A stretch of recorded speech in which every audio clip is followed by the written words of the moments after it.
পুরুলিয়া ভ্রমণ করতে এসে নানান রকম অভিজ্ঞতা হলো, নানান রকম জায়গায় ঘুরলাম। তার সাথে একটা নতুন অভিজ্ঞতা হচ্ছে, এই দাদার সঙ্গে পরিচয় হলো। এই দাদা কিন্তু সারা জায়গা ভ্রমণ করে বেড়ায়, সবাই বাট তিনি কিসে ভ্রমণ করে? দ্বিচক্রযান, সাইকেল, তাই তো দাদা? তাই জন্যই আমি দেখাচ্ছি যে সাইকেলে এই দাদা মানে আপনি নেপাল পর্যন্ত চলে গেছেন। দার্জিলিং আসাম তো কোনো ব্যাপার না, মানে পাহাড় সমুদ্র সবকিছু দাদা সাইকেলে যান। এরপরে বলুন দাদা আপনার নাম। নমস্কার, আমার নাম পলাশ পাইক, আমি কৃষ্ণগড়ে থাকি, দেবাশিসদের বাড়িতে থাকি। আচ্ছা আচ্ছা, আপনি সাইকেলে ভ্রমণ করেন, কত বছর ধরে করছেন এটা? আমি 2023-এ শুরু করেছি। আচ্ছা, 2023 থেকে উনি শুরু করেছেন সাইকেলে পরিভ্রমণ। কি নতুন লাগছে তো ব্যাপারটা? বলুন আপনার অভিজ্ঞতা। যেতে গিয়ে ধরুন ঝড় বৃষ্টি বিভিন্ন জায়গা থেকে রাত দিন এভাবে তো যান, অনেক রকম প্রতিবন্ধকতার মধ্যে পড়েন, সেই একটু অভিজ্ঞতা যদি আমাদের বন্ধুদের সাথে জানানো যায়। তো প্রথম কথা, আমি সাইকেলে যে ভ্রমণটা করি ওটা আমার মানে ভ্রমণ করার শুধু উদ্দেশ্য ছিল না, আমার ইচ্ছা ছিল যে আমি এই সেফ সেল ক্যাম্পিংটা সাইকেলের মাধ্যমে করব। কেন এইটার জন্যই আমার সাইকেল জার্নিটা করা। সেফ সয়েল, কেন এটা অর্থাৎ মাটিকে রক্ষা করা, তাই তো? আমাদের ভূমিক্ষয় হচ্ছে, যেটা আগামী প্রজন্ম ভীষণভাবে মানে ইয়ে করবে, তাদের মানে অনেক রকম ক্ষতি হবে।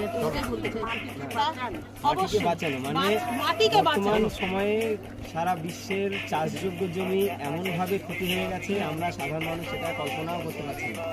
কেন ভবিষ্যতে আমরা এমন একটা পৃথিবীর সম্মুখীন হব যেখানে আমরা না খেতে পেয়ে মারা যাব। এই যে চারিদিকে এবছর কোথায় গিয়েছিলেন? এবছর বলতে 2026-এ আপাতত কোথাও হয়নি। 25-এ একটা করেছিলাম আগস্টে, আমরা 8 জনের গ্রুপে দীঘা করেছিলাম। দীঘা মন্দারমণি দিয়ে এই গড়বেতা ঝাড়গ্রাম দিয়ে করেছিলাম।